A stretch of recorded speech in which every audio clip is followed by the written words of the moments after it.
Hello friends, কেমন আছো সবাই? আশা করি তোমরা ভালো আছো। আজ আমি এই ক্লাসটির মাধ্যমে সম্পূর্ণ বাকাটাক রাজবংশের ইতিহাসকে পুরো ডিটেলসে আলোচনা করব।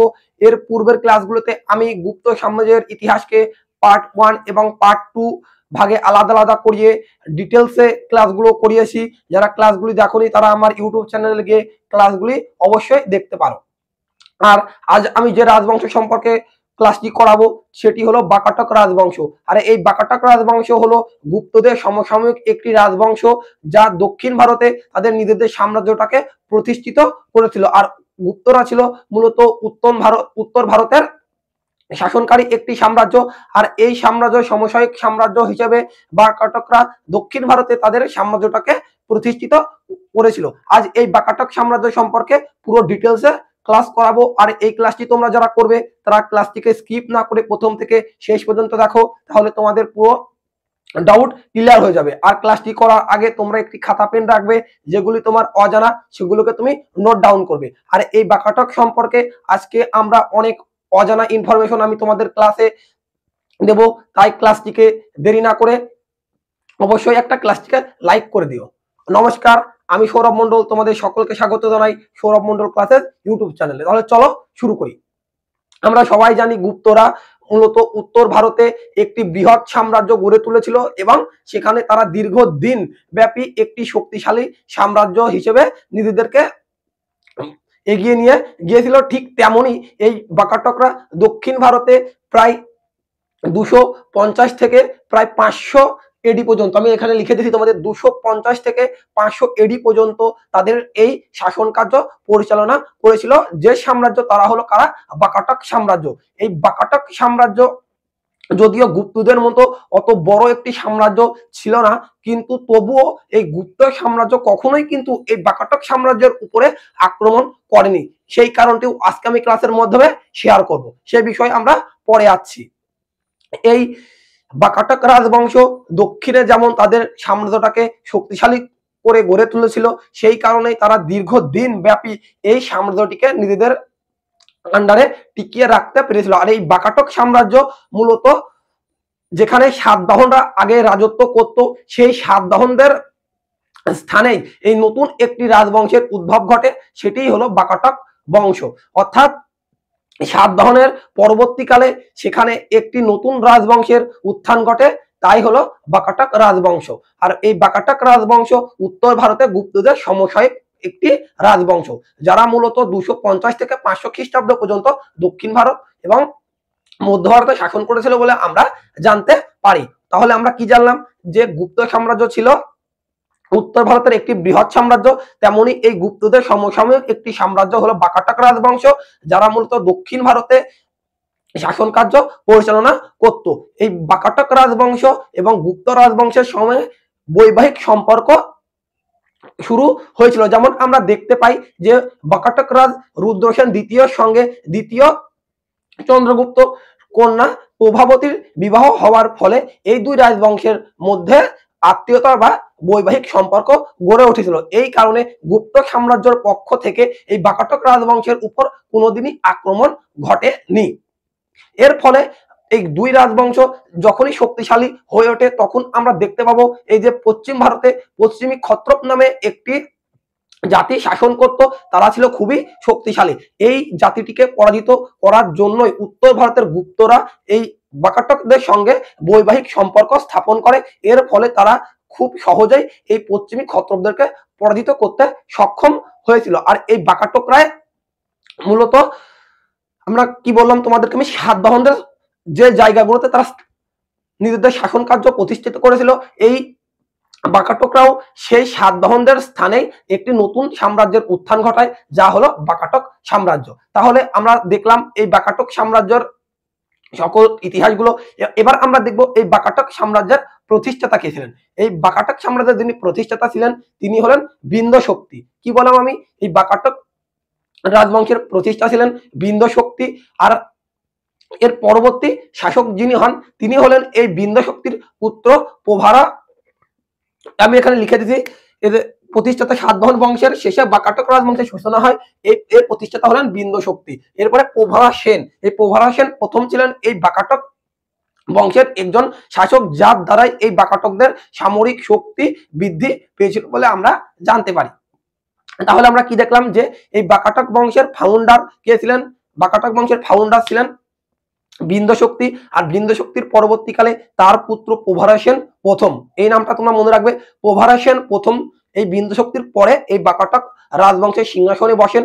আর এই প্রভারা সেনের হাত ধরেই বাকাটকদের শক্তি সমৃদ্ধি বৃদ্ধি ঘটে। আর এই প্রভারা সেনের প্রথমের একটি পুত্র ছিল, যিনি ছিলেন গৌতমী পুত্র।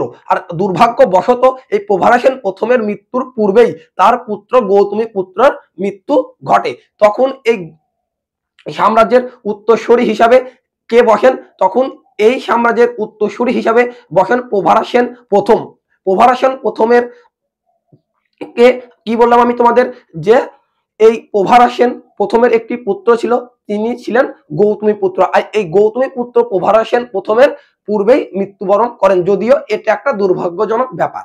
কিন্তু এই প্রভারা সেন প্রথমের পূর্বেই গৌতমী পুত্রর মৃত্যুবরণ হওয়ার কারণে উত্তরসূরি হিসাবে প্রভারা সেনের নাতি এই সিংহাসনে বসেন, যার নাম ছিল রুদ্র সেন প্রথম। তাহলে আমরা কি বললাম এটা তোমরা মনে রাখবে, যে গুপ্ত এই বাকাটক বংশের প্রতিষ্ঠাতা ছিলেন বিন্দশক্তি।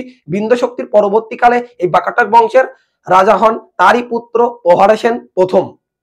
আর প্রভারা সেন প্রথমের একটি পুত্র ছিল, যার নাম ছিল কি বললাম আমি তোমাদের, গৌতম পুত্র। এই গৌতমী পুত্র প্রভারা সেন প্রথমের পূর্বে মৃত্যুবরণ করেন। সেই কারণে এই বাকাটক বংশের উত্তরসূরি হন প্রভারা সেনের প্রথম। প্রভারা সেন প্রথমের নাতি কে রুদ্র সেন প্রথম। এই রুদ্র সেনের পরবর্তীকালে এই বাকাটক বংশে শাসক হন যিনি, তিনি হলেন পৃথ্বী সেন প্রথম। এই পৃথ্বী সেন প্রথম ছিলেন কে? রুদ্র সেন প্রথমের পুত্র। এই রুদ্র সেন প্রথমের পুত্র ছিলেন পৃথ্বী সেন প্রথম।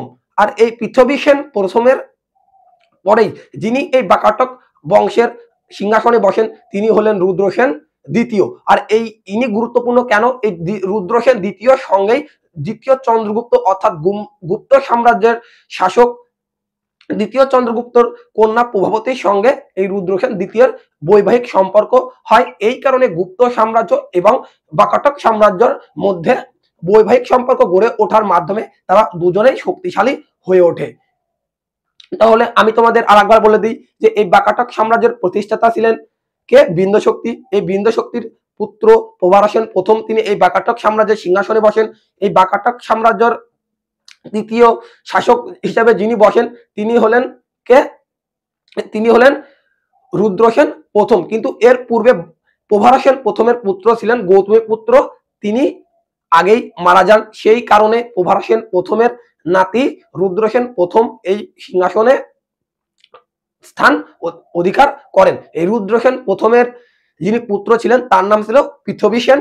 আর এই পৃথ্বী সেনের পরবর্তীকালে রুদ্র সেন দ্বিতীয়, তিনি এই বাকাটক বংশের রাজা হিসেবে নির্বাচিত হন। আর এই রুদ্র সেন দ্বিতীয়ের সঙ্গেই আমরা দেখতে পাই যে গুপ্ত রাজ দ্বিতীয় চন্দ্রগুপ্তের কন্যা প্রভাবতীর বিবাহ হয়। আর এই যে আমি যে সকল রাজা তোমাদের বললাম, এই সকল রাজাগণ প্রত্যেকেই ছিল তারা ব্রাহ্মণ ধর্মের অনুরাগী। আর এই বাকাটক রাজবংশের সময়কালে বিভিন্ন গুহা এবং শিলালিপির উৎকীর্ণ হয় বলে আমরা জানতে পারি। যেমন বিভিন্ন যে সকল গুহা রয়েছে, আজন্তা গুহা, এই আজন্তা গুহারও কয়েকটি গুহা নাকি এই বাকাটকদের শাসনকালে নির্মিত হয়েছিল বলে জানা যায়। তাহলে এই বাকাটক বংশের কথা আমরা পুরাণ থেকেও জানতে পারি। তাহলে আমি তোমাদের কটি পয়েন্ট বললাম, যে এই বাকাটক রাজবংশের কথা আমরা পুরাণ থেকেও জানতে পারি। এই বাকাটক রাজবংশের শাসনকালে বিভিন্ন গুহা এবং শিলালিপির উৎকীর্ণ হয় বলে আমরা জানতে পারি। এছাড়াও এই যে বাকাটক বংশের যে সকল শাসক বিন্দশক্তি, প্রভারা সেন প্রথম, তার পুত্র গৌতমী পুত্র, তার নাতি রুদ্র সেন প্রথম, এবং এই রুদ্র সেন প্রথমের পুত্রকে আমরা দেখতে পারি যে পৃথ্বী সেন, এবং পৃথ্বী সেন প্রথমের পুত্রকে আমরা দেখতে পাই রুদ্র সেন দ্বিতীয়। এই সকল রাজারা ছিলেন কি?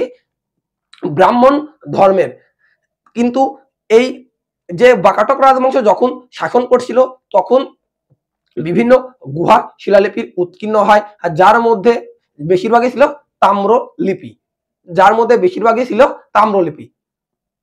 তাহলে আমরা এখন এই রাজাদের সম্পর্কে যে সকল ইনফরমেশন আমি পিছনে লিখে রেখেছি সেগুলো চলো আমরা এক ঝলকে দেখে নিই। তাহলে আমরা দেখব এই সাতবাহন বংশের শেষে বাকাটক রাজবংশের সূচনা হয়। এই বংশের প্রতিষ্ঠাতা হলেন কে আমি তোমাদের বললাম, এই বংশের প্রতিষ্ঠাতা হলেন বিন্দ শক্তি। এই নামটাকে তোমরা মনে রাখবে, এটা খুবই ইম্পর্টেন্ট। আর যিনি মূলত 250 থেকে 270 এডি পর্যন্ত তিনি শাসন কার্য পরিচালনা করেছিলেন। তাহলে আমি বললাম কি সাতবাহন বংশের শেষে বাকাটক রাজবংশের সূচনা হয়। এই বংশের প্রতিষ্ঠাতা হলেন বিন্দ শক্তি। এই বিন্দ শক্তি 250 থেকে 270 এডি পর্যন্ত তিনি শাসন করেন। আর এই বিন্দ শক্তির পরবর্তীকালে প্রভারা সেন প্রথম তিনি শাসক হন। আর এই প্রভারা সেন ছিলেন বিন্দ শক্তির পুত্র। তিনি 270 থেকে 330 এডি পর্যন্ত শাসন কার্য পরিচালনা করেছিলেন। এর পরবর্তীকালে এই গৌতম পুত্র ছিলেন প্রভারা সেন প্রথমের পুত্র। তিনি এই প্রভারা সেন প্রথমের মৃত্যুর আগেই তিনি মৃত্যুবরণ করেন। সেই কারণে এই প্রভারা সেনের নাতি আমরা দেখতে পাই রুদ্র সেন প্রথম, তিনি এই বংশের উত্তরসূরি হিসাবে সিংহাসনে বসেন। আর এই রুদ্র সেন প্রথমের পরবর্তীকালে অর্থাৎ তারই পুত্র রুদ্র সেন প্রথমের পুত্র পৃথ্বী সেন প্রথম, যিনি 355 থেকে 380 এডি পর্যন্ত শাসন কার্য পরিচালনা করেছিলেন বলে আমরা জানতে পারি। আর এই পৃথ্বী সেন প্রথমের পরে রুদ্র সেন দ্বিতীয় তিনি সিংহাসনে বসেন। আর এই দ্বিতীয় চন্দ্রগুপ্তের কন্যা প্রভাবতীকে তিনি বিবাহ করেছিলেন রুদ্র সেন দ্বিতীয়। আর এই শাসকগণ প্রত্যেকেই ছিলেন ব্রাহ্মণ। তাহলে আমরা কি দেখতে পেলাম, সাতবাহন বংশের শেষে বাকাটক রাজবংশের সূচনা হয়। এই বংশের প্রতিষ্ঠাতা হলেন বিন্দ শক্তি। আমি এখানে 1 নম্বর দিয়ে দিই। তার পরবর্তীকালে শাসক হন প্রভারা সেন দ্বিতীয় নম্বরে আমরা দেখতে পাই যে প্রভারা সেন প্রথম তিনি দ্বিতীয় শাসক হিসেবে এই বাকাটক বংশের সিংহাসনে বসেন। তার পরবর্তীকালে গৌতমী পুত্র ছিলেন তার পুত্র, কিন্তু তিনি প্রভারা সেন প্রথমের পূর্বেই মারা যান। তার পরবর্তীকালে রুদ্র সেন প্রথম, যিনি ছিলেন প্রভারা সেন প্রথমের নাতি, তিনি এই বাকাটক বংশের সিংহাসনে বসেন। তার পরবর্তীকালে রুদ্র সেন প্রথমের পুত্র পৃথ্বী সেন প্রথম, তিনি 355 থেকে 380 এডি পর্যন্ত শাসন করেন, তিনি সিংহাসনে ছিলেন। এর পরবর্তীকালে পৃথ্বী সেনের পুত্র রুদ্র সেন দ্বিতীয় এই বংশের শাসন হিসেবে সিংহাসন লাভ করেন। এই রুদ্র সেন দ্বিতীয় সঙ্গে চন্দ্রগুপ্তের কন্যা প্রভাবতী, এটা নামটা মনে রাখবে, প্রভাবতী বিবাহ হয়। এই কারণে গুপ্ত বংশ এবং বাকাটক বংশের মধ্যে একটি মৈত্রী সম্পর্ক গড়ে ওঠে। আমি এখানে দুটো যোগ্য লিখেছি, অশ্বমেধ এবং রাজপেয়। এই দুটি যোগ্য খুবই গুরুত্বপূর্ণ, তোমরা ইতিহাসে বিভিন্ন ক্ষেত্রে পাবে। অশ্বমেধ এবং রাজপেয়র মতো বৈদিক প্রথা বাকাটক বংশের শাসকরা পালন করত, অর্থাৎ তারা এই অশ্বমেধ এবং রাজপেয়র মতো বৈদিক যাগযজ্ঞগুলিকে তারা করত। এই বাকাটকদের শিলালিপি ছিল সংস্কৃত এবং প্রাকৃত ভাষাতে লেখা। এটাও ইম্পর্টেন্ট, প্রাকৃত এবং সংস্কৃত ভাষাতে তারা বিভিন্ন শিলালিপিগুলিকে রচিত করেছিল। পুরাণে বাকাটক রাজবংশের উল্লেখ আছে, নর্মদার উত্তরে এই বাকাটক রাজবংশের কোনো হদিশ পাওয়া যায় না। তারপরের লাইনে আমরা কি দেখবো, বাকাটক রাজবংশ দক্ষিণে তুঙ্গভদ্রা নদী, এটা মনে রাখবে, দক্ষিণে তুঙ্গভদ্রা থেকে উত্তরে মালওয়া এবং গুজরাট, পশ্চিমে আরব সাগর থেকে দক্ষিণে ছত্তিশগড় পর্যন্ত তাদের সাম্রাজ্য বিস্তার করেছিল। তাহলে আমরা যদি দেখতে পাই যে দক্ষিণে তুঙ্গভদ্রা নদী থেকে উত্তরে মালওয়া, দক্ষিণে তুঙ্গভদ্রা নদী, উত্তরে মালওয়া, পশ্চিমে আরব সাগর এবং দক্ষিণে ছত্তিশগড় পর্যন্ত তাদের সাম্রাজ্য বিস্তৃত ছিল। এটাই আমরা দেখতে পাই যে তাদের সাম্রাজ্য বিস্তার। তারপরে আমরা দেখব প্রভার সেন প্রথমের মৃত্যুর পর বাকাটক ডাইনেস্টি অর্থাৎ বাকাটক রাজবংশ দুই ভাগে বিভক্ত হয়ে যায়, যার প্রথমের নাম দেখি যদি আমরা প্রভারাপুরা নন্দীবর্ধন শাখা এবং ভৎসাগুল্ম শাখা, এই দুটি শাখায় বাকাটকরা বিভক্ত হয়ে যায়। এই প্রভার সেন, যার দ্বারা এই বাকাটকদের শক্তিশালী ক্ষমতার উন্নীত হয়েছিল এই বংশটি, এই প্রভার সেন প্রথমের মৃত্যুর পর এই বাকাটক রাজবংশ দুই ভাগে বিভক্ত হয়ে যায়। একটি হলো প্রভারাপুরা নন্দীবর্ধন শাখা এবং দ্বিতীয়টি হলো ভৎসাগুল্ম শাখা।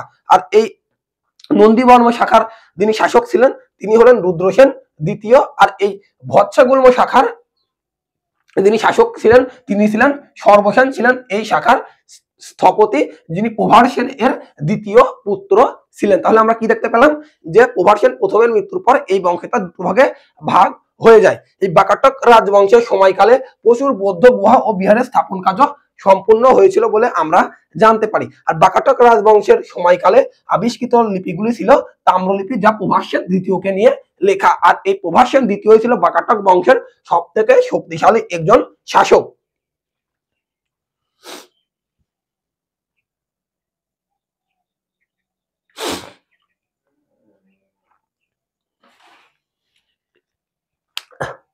তাহলে আমরা কি দেখতে পেলাম, আমি তোমাদের আরেকবার বলে দিই যে এই বাকাটক রাজবংশ যিনি প্রতিষ্ঠাতা তিনি ছিলেন কে? বিন্দু শক্তির পরবর্তীকালে আমরা দেখতে পাই শাসক হিসাবে সিংহাসনে বসেন প্রভাস সেন প্রথম। এর প্রভাস সেনের পরে যিনি শাসক হন তিনি ছিলেন গৌতমী পুত্র, ইনি ছিলেন প্রভাস সেনের পুত্র, কিন্তু দুর্ভাগ্যবশত তিনি প্রভাস সেন প্রথমের পূর্বেই মারা যান। এই কারণে প্রভাস সেন প্রথমের নাতি রুদ্রসেন প্রথম এই বাকাটক বংশের সিংহাসনে বসেন এবং এই রুদ্রসেন প্রথমের পুত্র পৃথ্বী সেন তার পরবর্তী শাসক হন এবং পৃথ্বী সেন এর পরবর্তীকালে এই বাকাটক বংশের শাসক হন রুদ্রসেন দ্বিতীয়, যিনি দ্বিতীয় চন্দ্রগুপ্তের কন্যা প্রভাবতীকে বিবাহ করেছিলেন। আর এই যে সকল রাজাগুলোর নাম আমি বললাম এরা সবাই ছিল ব্রাহ্মণ। আর এই বাকাটক বংশের কথাও আমরা পুরাণ থেকে জানতে পারি। অশ্বমেধ, বাষ্পের মতো প্রভৃতি যাগযজ্ঞ এই রাজাগণ করতেন। আর তাদের সাম্রাজ্য বিস্তার যদি আমরা বলি, তাদের সাম্রাজ্য দক্ষিণের তুঙ্গভদ্রা নদী থেকে শুরু করে আমরা দেখতে পাই যে গুজরাটের মালওয়া এবং আরব সাগর, পশ্চিমে আরব সাগর এবং দক্ষিণে আমি এখানে লিখে দিয়েছি তোমাদের যে দক্ষিণে তুঙ্গভদ্রা, মালওয়া, গুজরাট, পশ্চিমে আরব সাগর থেকে দক্ষিণে ছত্তিশগড় পর্যন্ত তাদের সাম্রাজ্য বিস্তার ছিল। তাহলে আমি কি বললাম যে এই বাকাটক রাজবংশের যে দক্ষিণে তুঙ্গভদ্রা, গুজরাটের মালওয়া থেকে শুরু করে পশ্চিমে আরব সাগর, দক্ষিণে ছত্তিশগড় পর্যন্ত তাদের এই সাম্রাজ্যটা বিস্তার ঘটিয়েছিল। আর এই বাকাটক রাজবংশের সময়কালে প্রচুর পরিমাণে বৌদ্ধ গুহা নির্মিত হয়। আজান্তর অনেকগুলি গুহা এই সময়কালে নির্মিত হয়েছিল। আর এই বাকাটক বংশের সব থেকে উল্লেখযোগ্য শাসক ছিলেন প্রভাস সেন দ্বিতীয়। তিনি ছিলেন এই বাকাটক বংশের সব থেকে শক্তিশালী রুলার। তাছাড়াও আর এই প্রভাস সেন একের মৃত্যুর পরে, আর এই এখানটায় বেশি গুরুত্বপূর্ণ যে প্রভাস সেন যে প্রথম, যার হাত ধরে এই বাকাটক রাজবংশ শক্তিশালী ভাবে গড়ে উঠেছিল। প্রভাস সেন প্রথমের মৃত্যুর পরে এই বাকাটক রাজবংশ মূলত দুটি ভাগে বিভক্ত হয়ে যায়। একটি হলো প্রভাস সেন নন্দীবর্ধন শাখা, একটি হলো ভট্টাগুল্ম শাখা। আর এই রুদ্রসেন দ্বিতীয় ছিলেন এই নন্দীবর্মন শাখার একজন শাসক।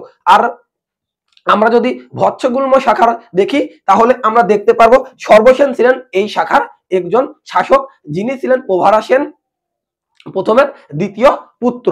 তাহলে এইগুলো তোমরা এবার দেখে নাও, একটা স্ক্রিনশট নিয়ে যেতে পারো যেটা তোমরা পরে লিখে নিতে পারো। আর এই লাইনটা বিশেষ গুরুত্বপূর্ণ। বাকাটক রাজবংশের সময়কালে আবিষ্কৃত শিলালিপিগুলি ছিল তাম্রপত্র, যা প্রভাস সেন দ্বিতীয়কে নিয়ে লেখা। আর এই প্রভাস সেন দ্বিতীয়ই ছিলেন এই বংশের সর্বশেষ নয় সর্বশক্তিমান শাসক। তাই এবার আমরা এই প্রভাস সেন দ্বিতীয়কে নিয়ে আমরা এবার আলোচনা করব। এই প্রভাস সেন দ্বিতীয় এই বংশের সব থেকে শক্তিশালী শাসক। আর বাকাটকদের যে সকল শিলালিপি সংস্কৃত এবং প্রাকৃত ভাষাতে লেখা, অশ্বমেধ, বাষ্পের মতো ইত্যাদি যজ্ঞগুলিও তারা সম্পূর্ণ করেছিল।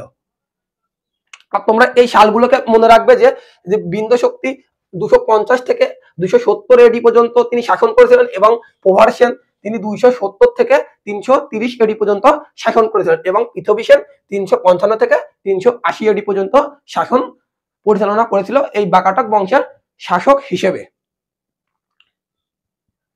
তাহলে তোমরা একটা স্ক্রিনশট নিয়ে নাও, তাহলে তোমরা খাতাতে সুন্দরভাবে এটা নোট করে নেবে।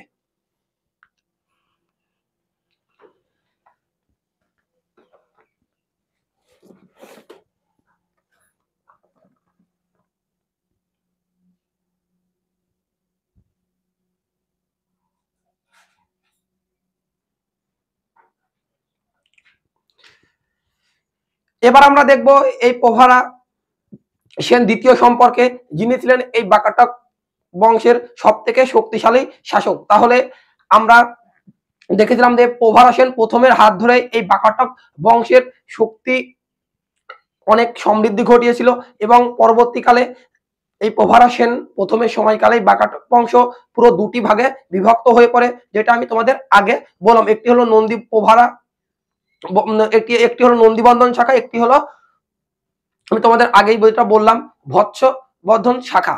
আর এই যে দুটি শাখা, এই দুটি শাখার মধ্যে পরবর্তীকালে পোভারা সেন দ্বিতীয়, ইনি ছিলেন, এই পোভারা সেন দ্বিতীয় ছিলেন এই বাকাটক বংশের সব থেকে শক্তিশালী শাসক, যিনি দামোদর সেন নামেও পরিচিত ছিলেন।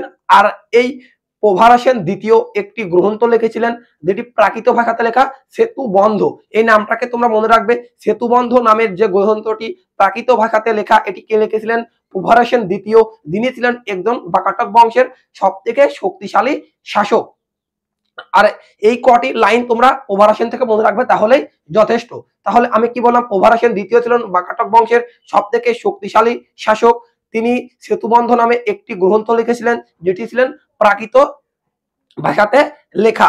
আর এটা আমি তোমাদের লিখে দিই, পোভারা সেন সেতুবন্ধ নামে একটি প্রাকৃত ভাষাতে বই লিখেছিলেন, যেটি মূলত প্রাকৃত ভাষাতে লেখা। আর এই পরের একটি লাইন, পোভারা পুরা নন্দীবর্মন শাখা শেখ শাসক যিনি ছিলেন, তিনি হলেন পৃথ্বী সেন দ্বিতীয়। তাহলে চলো এই সকল লাইনগুলো আমরা দেখে নিই। পোভারা সেন দ্বিতীয় ছিলেন বাকাটক রাজবংশের সব থেকে শক্তিশালী শাসক। তাহলে কি বললাম? পোভারা সেন দ্বিতীয় ছিলেন এই বাকাটক বংশের সব থেকে শক্তিশালী শাসক, যিনি দামোদর সেন। এই নামটাকে তোমরা মনে রাখবে, যিনি দামোদর সেন নামেও পরিচিত। আর পোভারা সেন দ্বিতীয় সেতুবন্ধ, এটিও একটা গুরুত্বপূর্ণ গ্রন্থ, যেহেতু এই পোভারা সেন দ্বিতীয় ছিলেন এই বাকাটক বংশের সব থেকে শক্তিশালী শাসক। তিনি সেতুবন্ধ নামে একটি প্রাকৃত ভাষাতে একটি গ্রন্থ বই লিখেছিলেন। আর পোভারা সেন এই পোভারা পুরা নামে একটি শহরের পত্তন, অর্থাৎ তিনি একটি শহর প্রতিষ্ঠা করেছিলেন, যার নাম ছিল পোভারাপুরা। এই লাইনটাকে তোমরা মনে রাখবে, পোভারাপুরা মানে পোভারা বর্ধন। পোভারা সেন থেকে আমরা মূলত তিনটি লাইন মনে রাখবো।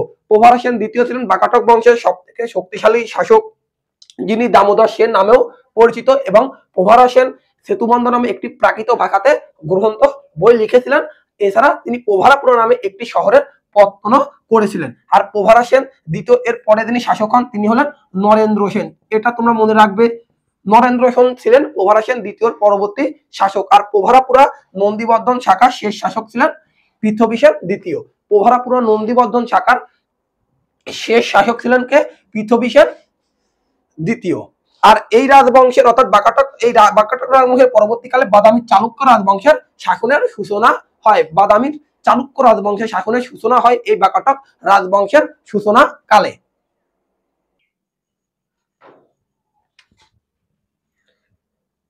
তাহলে আমরা কি দেখলাম? যে এই বাকাটক বংশের সব থেকে যিনি শক্তিশালী শাসক, তিনি ছিলেন পোভারা সেন দ্বিতীয়। আর এই পোভারা সেন দ্বিতীয় থেকে আমরা মূলত 3 থেকে 4টি লাইন মনে রাখবো। চলো তোমাদেরকে আমি আরেকবার রিকল করিয়ে দিই, তাহলে তোমাদের বুঝতে সুবিধা হবে। প্রথম পয়েন্ট, পোভারা সেন দ্বিতীয় ছিলেন এই বাকাটক বংশের সব থেকে শক্তিশালী শাসক। আর পোভারা সেনের অপর একটি নাম দামোদর সেন। এই দুটো লাইন।